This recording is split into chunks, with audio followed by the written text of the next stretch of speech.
So guys, kailan po ba dapat natin pinapa-pull down or pinapa-refresh yung ating ABS? So kapag umilaw na po yung ating ABS at nag-indicate ng always on yung kanyang ilaw, ay dapat maipa-check na natin kaagad ito at mapa-scan. So katulad po nito, ang error niya, nasa history po, may 31, may 33, ayan, may 51 pa. So ito po yung mga urgent na need at kailangan natin na ma-repair kaagad ito kasi nagkakaroon na ng shorted yung kanyang mga components sa loob ng module. So dapat po bago mahuli ang lahat ay dapat maagapan natin at hindi lumala yung pagka-damage ng ating mga ABS module. So guys, paano ang madaling paraan pamamaraan na pagbubukas ng ating mga ABS? So sa akin po, ang proseso ko ay ganito lang. Isang cutter blade at panukpok. So meron po yan, no? Makikita nyo gap. May gap yan. Yung ABS module na yan, dito nyo lang po padadaanin yan, yung cutter blade, para mas mabilis po. Pukpukin lang natin yan bawat kanto para mas mabilis. So, yan. Mas maganda po pantay yung pagpupuk nyo, hindi malilis ang paganyan, hindi pa ganito, kailangan pantay. Yan. So paikot po para mas mabilis po yung mabuksan. Kanto.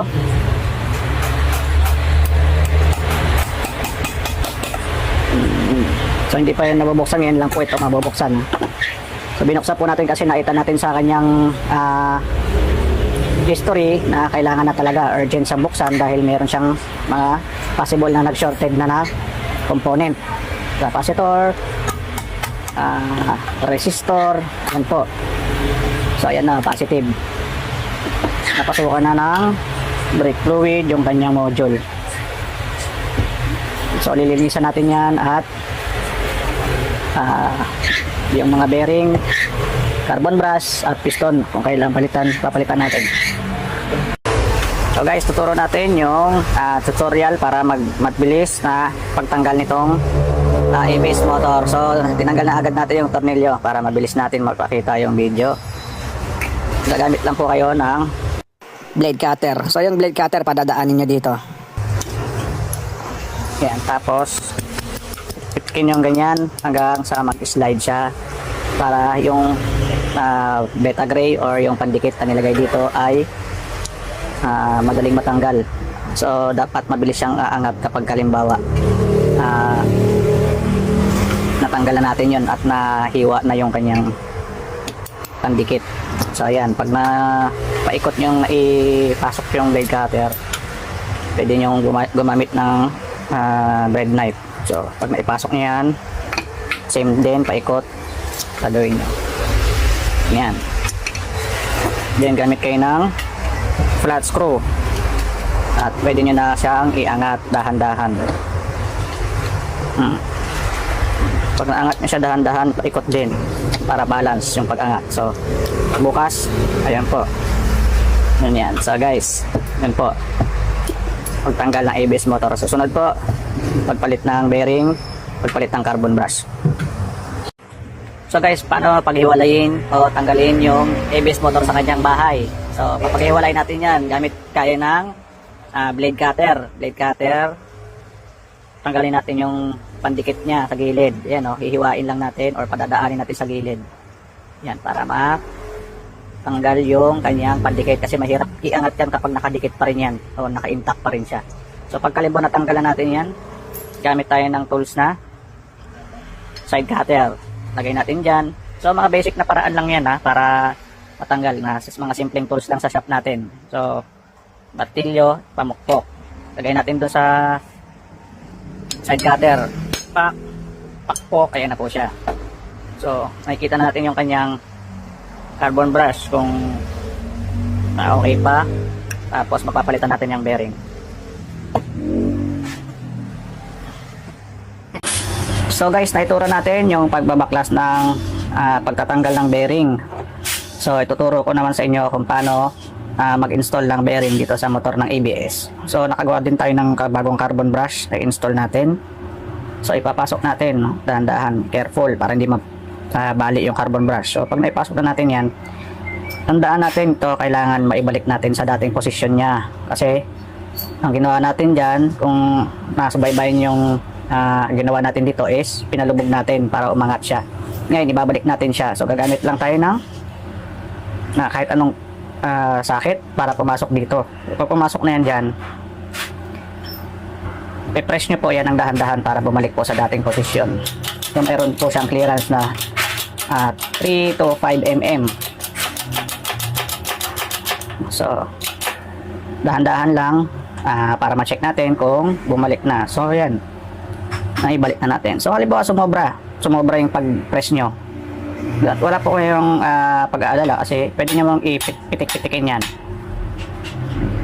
Ayan, para bumalik lang sa dati. So gagamit ulit tayo para maibalik tong bearing na secondary. Kahit po yung yung mahabang maliit na sakit, ayan may butas. So gagawin natin, i-press natin ulit yung bearing.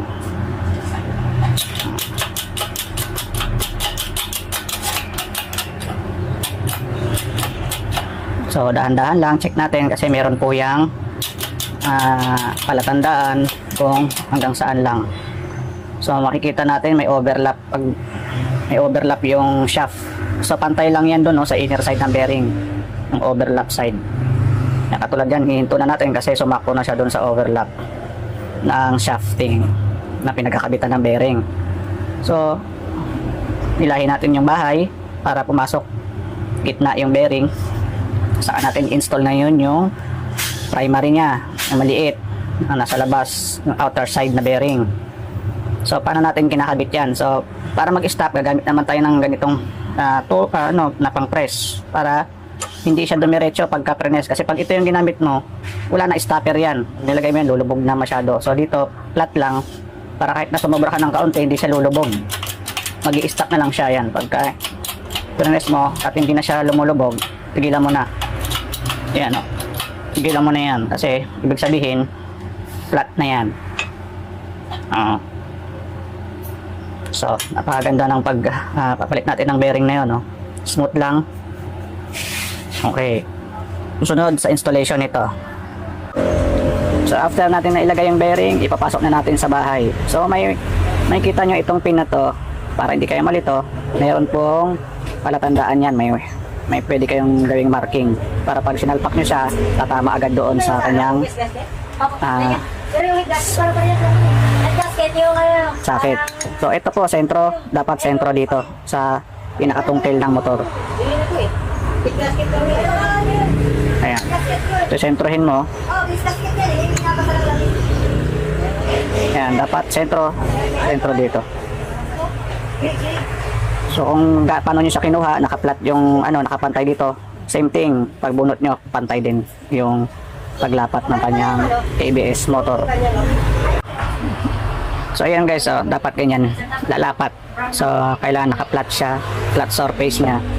So ginawa lang natin dyan is pitik-pitikin lang natin pati itong bearing na to, ayan. Then pagka nalapat na siya, testing nyo kagad kung gumagana yung ginawa nyong carbon brush. So meron tayong naka-ready na 12 volts. So kahit 12 volts pwede po. So paganahin natin, ayan. So napakaganda, smooth. Hindi siya yung garalgal, yung iba kasi pag nagpapalit ng carbon brush, medyo maingay po. Ayan, ito, mas maganda po yung parang stock pa rin yung tunog niya. So, pinong-pino po pag pinapaandar mo siya.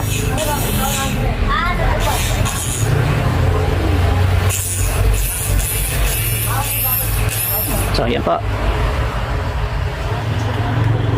So guys, kailan po ba dapat natin pinapa-pull down or refresh yung ating ABS? So kapag umilaw na po yung ating ABS at nag-indicate ng always on yung kanyang ilaw, ay dapat maipacheck na natin kaagad ito at mapa-scan. So katulad po nito, ang error niya nasa history po, may 31, may 33, ayan, may 51 pa. So ito po yung mga urgent na need at kailangan natin na ma-repair kaagad ito kasi nagkakaroon na ng shorted yung kanyang mga components sa loob ng module. So dapat po bago mahuli ang lahat ay dapat maagapan natin at hindi lumala yung pagka-damage ng ating mga ABS module. So guys, paano ang madaling paraan pamamaraan na pagbubukas ng ating mga ABS? So sa akin po, ang proseso ko ay ganito lang. Isang cutter blade, panukpok. So meron po yan, no? Makikita nyo gap. May gap yan. Yung ABS module na yan, dito nyo lang po padadaanin yan, yung cutter blade. Para mas mabilis po. Pukpukin lang natin yan. Bawat kanto, para mas mabilis. So, yan. Mas maganda po, pantay yung pagpupuk nyo. Hindi malilis ang paganyan, hindi pa ganito. Kailangan pantay. Yan. So, paikot po, para mas mabilis po yung mabuksan. Kanto.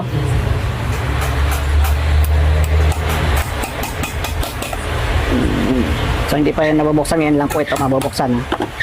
So binuksan po natin kasi nakita natin sa kanyang history na kailangan na talaga urgent sa buksan dahil meron siyang mga possible na nag-shorted na component. Capacitor, resistor, yan po. So ayan na, positive. Napasukan na ng brake fluid yung kanyang module. So lilinisan natin yan at yung mga bearing, carbon brush at piston kung kailangan papalitan natin. So guys, turo ko kung paano magpalit ng carbon brush. So katulad dito, kahit na meron pang naka-usli yung carbon brush nya, pinapalitan ko na rin po yan kasi pagka nilagay mo yung motor nyan,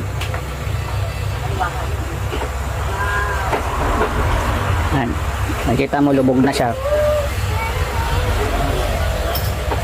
Ayan, lubog na. So konti para sa akin, mga 3-6 months ganyan kung talagang laging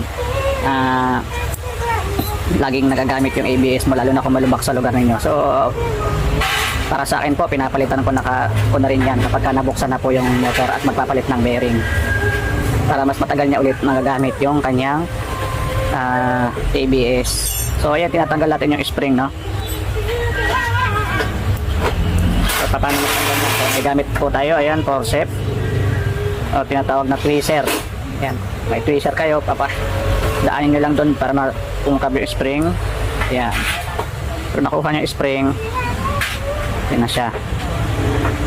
Then aangat nyo na yung carbon brush. So, pinuputol po natin yan. So pag pinalitan natin yan, talagang papalitan natin, hindi yung idudugtong natin or ibubuhol lang natin yung carbon brush. So hindi po maganda yan kung bibuhol lang natin yung carbon brush.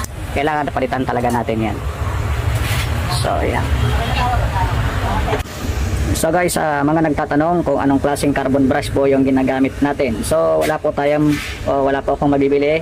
Wala tayong nabibiling carbon brush na katulad nito. So ano pong ginagawa natin? Handcraft po tayo ng carbon brush. So kung ano po yung design nito, ayan, ng design ng stock na carbon brush, ay same thing, gagayahin natin yan. So handcrafted, tsagaan sa paggagawa. So likas ang Pilipino sa paggawa ng mga ganong bagay.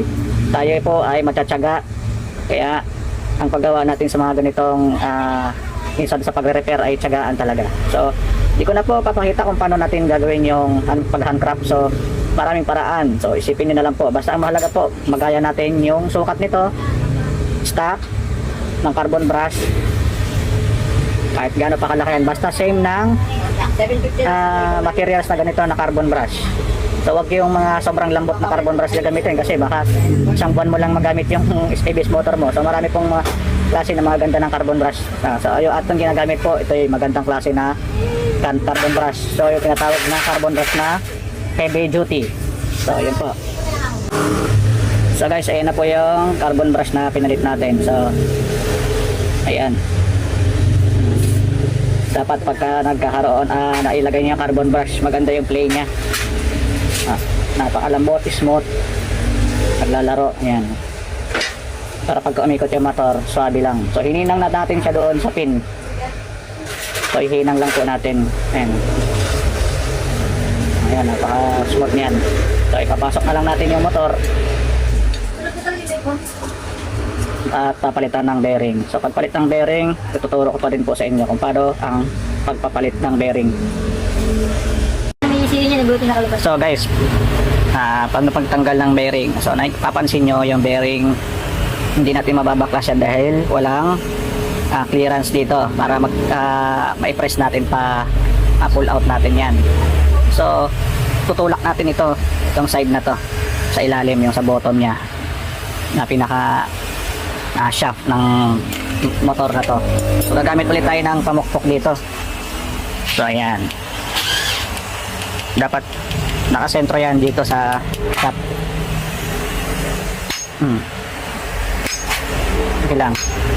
Kailangan bumaon po yan. Pwedeng kalahati, pwedeng 3/4 yung baon, basta makikita nyo pong umaangat na yung bearing na yan. Ayan, nagkaroon na po siya ng clearance. So malalagay na natin ng para ma-pull out siya, or dahil dito natin i-press in. So ipapakita ko po sa inyo, pag press in yan, dala na po itong dalawang bearing na to. So guys, paano naman magpalit ng bearing ng ABS? So napakita na po natin yung paano iangat yung bearing na to, para yung secondary niya, para magkaroon ng space. So yung space kasi niyan gagamitin natin para makapasok tong, so nag-improvise tayo ng angle bar. Yung angle bar na yan, yun yung papasok natin dito sa ABS. So ayan, no, makita nyo, naipasok natin, di ba, yung bearing, secondary bearing, para madala na yung dalawa pagka pinress natin yung bearing. So ayan, gumamit lang ako ng something na tools na maliit yung dulo para makapag point dito sa shafting ng ABS motor. So umpisa na natin mag-press.